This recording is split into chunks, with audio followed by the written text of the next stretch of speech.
right, let's get started. Thank you for stopping by. I am Dave, and this is the newest January 21st podcast of Dave the IT Guy. Tonight, we're going to be talking about Windows 10 and what it means to you and your company and to your computer. First off, let me tell you that Windows 10 is coming. You can't stop it. And pretty soon, there's going to be nothing else you can do about it but have it. So before you freak out and wig out, let's talk about why it's coming, what's going on, what Microsoft is trying to do to us, and how we're going to integrate Windows 10 into our lives. Because again, it's coming and we can't stop it. So first of all, Windows 10 is Microsoft's last operating system, or so they claim. Now, they've claimed other things in the past. We really don't know if this will be their last, but their intention, as it speaks right now, is to have one platform, Windows 10, for all desktop, workstation, laptop, tablet type of devices, and build upon it from there. They're even giving it to you free to get you there. Now, why would a company that made billions of dollars selling us software give us all something free so that we can get to one stable platform? Well, the reality is it's in their best interest. Right now, they're supporting Windows XP for some companies that pay for it, Windows 7, Windows 8 and the 8.1 variant, and now Windows 10. So they're pushing out updates and upgrades and having hardware that has to be compatible with all of those. And that's just a logistical nightmare for them. Secondly, their business model has kind of changed in the last years to where selling you operating systems isn't really making them the money it used to make them. Where their money comes in now is other features and supports and other pieces of software, other things. So not necessarily just the operating system. However, don't get me wrong, even though it's free now, down the road as they plan on building out extra features or new innovations, you certainly are going to have an upgrade fee for that sort of thing. But at least getting you to Windows 10 gives them one platform to develop against, one platform to get stable and secure, and not have to worry about all these other types of operating systems out there on the market. So when does Windows 10 support end? Well, it's kind of a gray window, but July 17th of 2017 is when basic Windows 7, 8, 8.1 support ends. So you call Microsoft today, you get support, they'll dig in deep, they'll help you fix things. After July 17th, only the most critical of updates, whatever hacks that can just take you offline in a second, those type of flaws will be fixed. And those patches for Windows 7 will go on until 2020, January 14th of 2020. And for Windows 8.1, all the way into January 10th of 2023. Now, as of this podcast, which is January 21st of 2016, that sure seems like a long time. We have 4 to 7 years before we have to worry about it. But remember what I said. They're only going to update the most critical of flaws that are found after July 17th of 2017. That's less than a year and a half away. And why is that important? Well, you don't have to have one of the most critical of flaws to get hacked, to be attacked, to have your identity stolen, to have your data stolen. You don't need that. It takes much less effort than that to hurt you. So as an individual or as a company, July 17th of 2017 really needs to be on your radar. What are you going to do that day? What are you going to do on July 18th? Are you still going to risk what might be coming at you? Or will you have upgraded to Windows 10? Now, for home users, going to Windows 10 is not really a big deal. First of all, it's free, as even with businesses. So the upgrade process is free. For at-home users, pretty simple, benign process, doesn't take much effort. For corporate users, of course, you have to test some of your software to make sure it's going to work on Windows 10. You might have some older stuff that you're going to have to replace as far as what hardware can run Windows 10, that sort of thing. So yes, but those are conversations to start having now with your IT people or with your management people. Don't wait until July 15th of 2017 and ask. You're way late, and whatever problems you're going to have are already coming your way. Let's talk a little bit about what's going to happen with Windows 10 and what it means for us as IT people and maybe for you as an end user.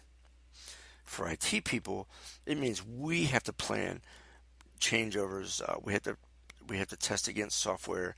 We have to test against networking. We have to make sure that everything we already have, our other infrastructure, isn't going to be negatively impacted by Windows 10. It also means that if I have a lot of older hardware, and so July of 2017, some of my hardware might be 3, 4, 5 years old, and I'm getting ready to buy new stuff. Well, in July of 2017, Microsoft has made a deal with Intel, with AMD, and with Qualcomm that their processors coming out after that time only support Windows 10 or other Linux, Unix, the free operating systems. But from a Windows perspective, they've made a deal to not, that you can't install Windows 7 on a new laptop in August of 2017. Only only Windows 10 is supported. So that makes a big deal. What if you have software that only works right now on Windows 7 and you are a company with 100 computers? But your computers are 4, 5, 6 years old. They're getting kind of raggedy. You're not in a position that you can go to Windows 10 yet. You've got a pretty good IT department. What's your next step? Well, your next step is buy your replacement hardware now while that's being sold that supports Windows 7. Because if you wait until July, you might have to find some stuff that's just been sitting on the shelves for a few weeks, a few months that hasn't been sold yet. But there's no guarantee that you're going to find software or hardware to run your software. So timing is critical. If you're going to buy new stuff but you want to stay on an older operating system, you have to buy before July of 2017. Big important date. By the way, July 18th is my birthday. Feel free to come to Dave the IT Guy's website, www.dtigdavidthomasindiagolf.net, and say happy birthday on the day after, and let me know that you heard this podcast and you heeded my warnings, because I'm telling you, August of 2017 is going to be a scramble for HP, for Dell, for Lenovo, the major players, to try to sell all of their stuff that only supports stuff prior to Windows 10. People are going to be buying it right off the shelves. It's going to be flying off online retailers' stores. I mean, you're not going to have much opportunity. So think ahead, and plan judiciously. Let's talk for just a couple of minutes before we go about Windows 10 itself. So many people are so resistant to change. I get that. And many people will say, I'm so used to how it is, I don't want to change, and this is so hard. Let me tell you, Windows 10 is absolutely the easiest operating system Microsoft has ever put out. XP, Windows 7, we want to talk about Windows 8, that was a joke. But Windows 10 is easy. Now, people will say the menus change, whatever. Yes. But if you go out to YouTube or Vimeo or just Google and type in Windows 10 tricks and tutorials, I guarantee you you're going to find several videos. None need to be more than 15 or 20 minutes long, that will give you the top 10 things that you need to know about Windows 10 and how fast you can use those features. I guarantee you that if you just watch that video and give yourself 2 days of using your new Windows computer, by the third day, you won't care any longer that you don't have your Windows 7 or that you don't have your Windows XP. It is so easy. It is. If this was a video and not a podcast, I could show you myself how the things like type find and auto launch and all those other things work so well for you. Now, there are a few features in Windows 10 that you'll want to disable right off the bat, internet sharing and things like that.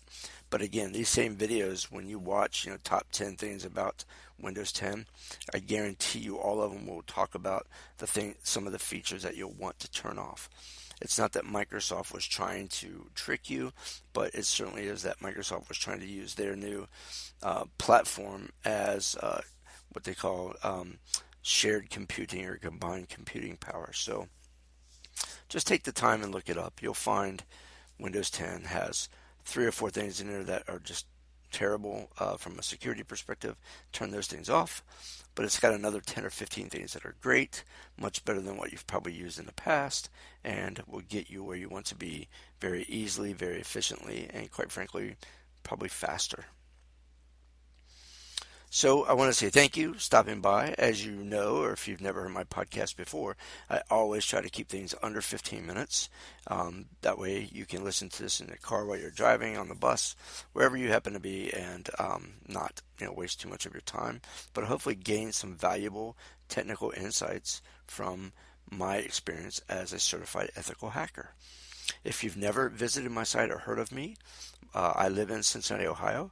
I'm heard on the iHeartMedia stations in 38 states, known as Dave the IT Guy. You can find me at www.dtig.net, which is David Thomas India Golf.net.